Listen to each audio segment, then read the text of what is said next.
Have you ever sent a text to someone and immediately regretted it? Well, I just did that last night.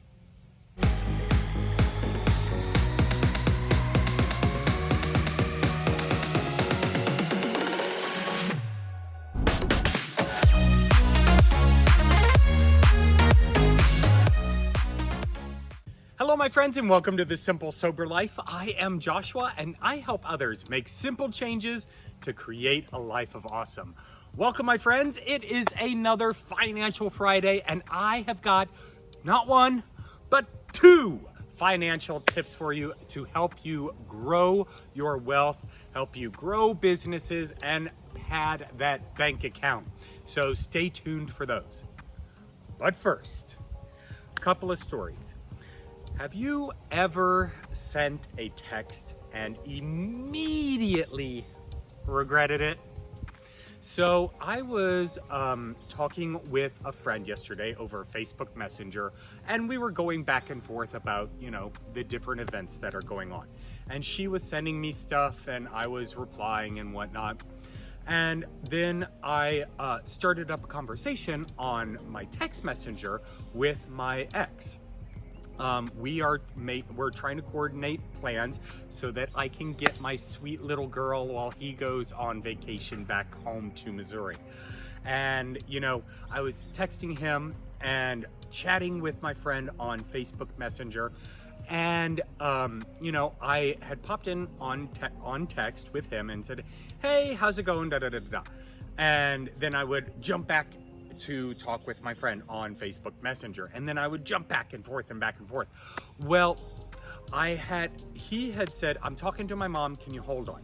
And then my friend sent me an article about a protest that was happening in Asheville. And unfortunately, officers were not responding in an appropriate manner. It was a peaceful protest, and EMTs and paramedics had created a tent and got this all approved by the city to distribute water bottles to the protesters. Well, the police acted forcefully, and they took the water bottles and they started slashing them. And when I saw this, I got really upset and frustrated, and so I text back, "What the absolute fuck?" Because I couldn't believe it. I couldn't believe that was actually happening. Unfortunately, I sent that to my ex. And this is the ex that, I caused a lot of turmoil with. And, I've noticed here recently, since I've moved up here, that we don't really communicate very often. He never initiates conversation. I'm always the one to do that. And I get the impression that he's wanting to keep his distance. I can understand that. But I sent that message to him. And those are the types of messages that I would send when I was wasted. And so I got an immediate response.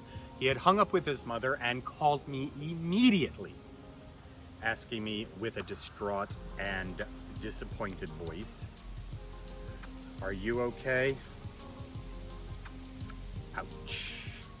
Okay, so obviously those wounds haven't healed yet. But, I immediately had to backpedal and, tell him that message was not for him and not to worry. And, I was at home, and I was having a conversation with a friend, and my wires got crossed. But the good news is I'm still getting Luna, my sweet little angel. I'm going to get her not this weekend, but next weekend. And if everything goes appropriately and perfectly, she'll be with me for a while. She's got to get along with the current dog, Faith. This is her house. And of course, she's got to get along with Callie. If either of those things don't work out, then, she's going to have to go back to Florida. And she's getting up there. I would imagine her temperament is kind of really calmed down. She's never been aggressive, but she's never really gotten along with other dogs because she's been an only child her entire life. But we'll see how that goes. Wish me luck, because that is going to be super exciting. I'm so excited to see her. I haven't seen her in over a year now, and I just miss that little girl to pieces. So I'm super excited about that. But Financial Friday, my friends. Okay, so I spark up conversations at work periodically, and you know, some of the conversations come up have to do with money. You know, I try and give advice to them whenever they ask for it. You know, I have a background in finance. I've got a master's degree in that. I worked as a financial planner for a couple of years, helping people with retirements and investments and things like that. So, and I've gotten a couple of people involved, you know, just minorly involved in the stock markets and whatnot, you know. But anyway, the mentality of money is a very poor man's mentality. And what I mean by that is they are willing to, they only see a way to make money. The only way they see to make money is by giving up time. And I was approached today by one of the supervisors to put in some extra overtime on Saturday. And I am forcibly against giving up my Saturdays. You know, that's my time to work on the stuff that I want to do to help grow my business and work further in school and possibly go out and explore a new place. I'm avidly against working Saturdays if I don't have to. But he was asking it as a favor, and you know, they really need help with this one project, so I reluctantly agreed. And you know, a couple of the guys got paid today, and one particular guy, he's very money driven. You know, he will work as many hours as possible because he counts the overtime. He's like, whoo! That was the first thing out of his mouth this morning when I saw him. Woo! Because he worked 10 hours last Saturday, and all of that was overtime. And so his check probably looked pretty good. But to me, we really have to do a time value analysis.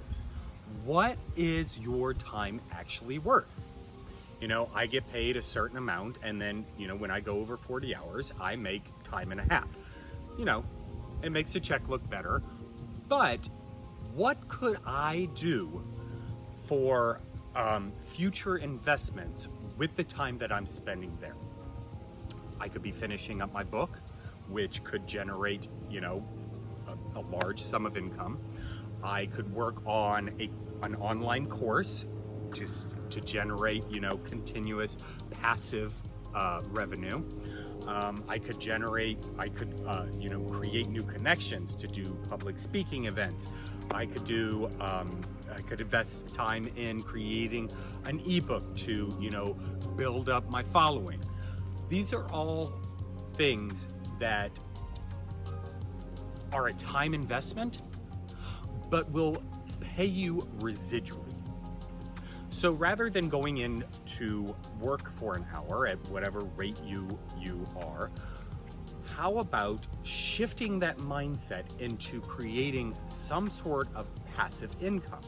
Something that you create one time and you can receive income from that forever or for an extended period of time. Makes sense to me. And it's just the mentality behind it that, you know, every time they talk about it, I don't know. And I used to think like that. I used to think the only way that I was going to get ahead was to put in more hours at work. And so I would work 2 or 3 jobs in order to, you know, build up more money. Unfortunately, with that mindset, I never got ahead. I actually got behind because I would have this money coming in, but the more money I had coming in that way, because I didn't have any time other than working, I would find ways to spend. And, you know, it's just a mentality issue. And once I started learning different ways of creating multiple streams of income, creating passive income, my mindset started to shift as to where I valued my time over a paycheck. So my friends, start, you know, thinking of your life as a matter of time and experiences and what you're doing with your time over a paycheck. Of course, you've got to pay the bills, you know, and maybe you have to work that 9-to-5 job until, you know, your side hustle or your side business or whatever you're working on meets or exceeds the money that you need in order to survive. And I would not be opposed to living a lesser lifestyle if it meant I could free up more time. That's my opinion. That's how I now think. Point number 2, my friends, conversation number 2, again, came from work. Now, over the past couple of months, it has been a crazy atmosphere in the financial markets. I don't think anyone is unaware of that fact. You know, we've had such an onslaught of insanity that has just come in, kind of kicked all of our butts. And one of them is the stock market. The stock market tanked a couple of months ago. It was mid to late February where it just plummeted. And along with that went many people's 401ks. You know, we haven't seen drops like this since, I believe it's 1987, Black Monday, I think they called it, where the stock markets, the bottom just fell out. And people were going crazy. They were jumping out of windows. They were selling off stocks. They were doing everything they could so they wouldn't lose more money. And I saw it today at work. I got wind that a couple of guys up at work have cashed out on their 401ks. Now, say what you will about 401ks. A lot of them have high fee rates. You know, there are penalties if you want to withdraw. Then you have to pay taxes. You know, there are a lot of cons against a 401k. It's tied to the stock market, and so when it crashes, your accounts go down the tube. But there are also a lot of goods. You know, our company matches 4%, no cap. That's pretty cool. And then, of course, you can, I think the tax codes right now are you can contribute up to $17,500, if I'm not mistaken. But this is money that you are not taxed on right now. And the whole point behind it is, you know, you put money away now for retirement, and when you enter into retirement, hopefully your tax bracket will be lower because you won't have that income coming in that you had when you were working. And so your tax bracket will be reduced. Hopefully by then your house will be paid off, your cars will be paid off. And so it will just be money to live on, to enjoy your golden years. That's the point of retirement. And the 401ks and different investment funds like that. They cashed out on their 401ks. Okay, here's the problem with that. Now, if you are in a desperate situation and you have absolutely no other alternative, I can totally get it. And I don't know what their circumstances are. I just caught wind of it, and you know, I kept it to myself until now. But if you have absolutely no other alternative, then I mean, hey, you gotta do what you gotta do. But now is the worst time to cash in on your 401k. You know, your 401k has already dropped 30%. All right, it's gonna go back up. You have to have faith. You have to stay strong.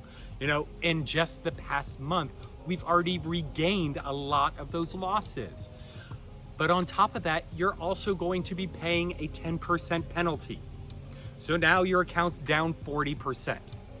And then you're going to be paying taxes upon that. So let's say 20% more.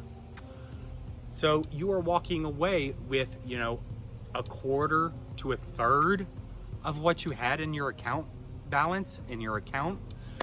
Craziness. No.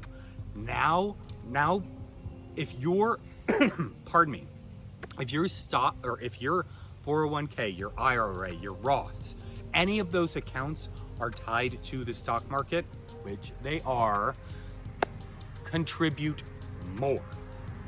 Right now, stocks are still at a discounted price. And so you can get a lot more for your money right now. And if you don't want to take the time to actually manage it, one of those investment firms that manage your 401k is a perfect opportunity, a perfect way to do it. My friends, I hope you got value out of this. Thank you so much for joining me. If you did like this video, give it a big old thumbs up. Also, comment down below. What did you think of these tips? Where is your money mindset? And are you teetering on the thought of cashing in your 401k? Comment down below. I will try and talk you out of it. Anyway, my friends, I will talk to you soon. Make sure to subscribe. Where's that little icon? It should be down here. Just punch my face. And until next time, my friends, cheers.